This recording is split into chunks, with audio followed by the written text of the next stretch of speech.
Alam mo, kalat na sa labas ang kwento na ikaw daw ang nagsabi na malaki yung kay kumpare. Oo, Han. Nagulat nga ako eh. Tsaka, hindi nangangalahati yung sayo.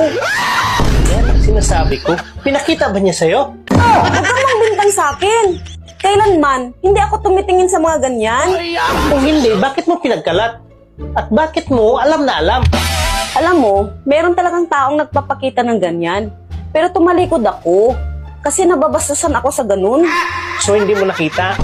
Hindi. Kasi hindi ko naman talaga kayang tingnan ang mga ganyan. Nababastusan ka kamo? Pero paano mo naikwento sa iba kung hindi mo nakita? Kaya ko alam, kasi pinahawakan niya.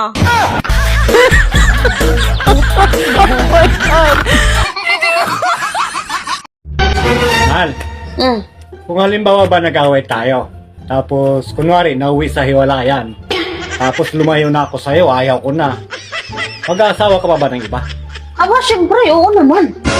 Wala, di mo pala talaga ako mahal. Hindi naman sa ganun, mahal kita. Mahal daw eh, bakit mag-aasawa ka ng iba? Aba, syempre, natural, para makatikim man lang ako ng tuli. Yang bunga nga mo, napakaingay marinig ka nila. Hindi na ako lalayo, hindi na ako makipag-away sa'yo.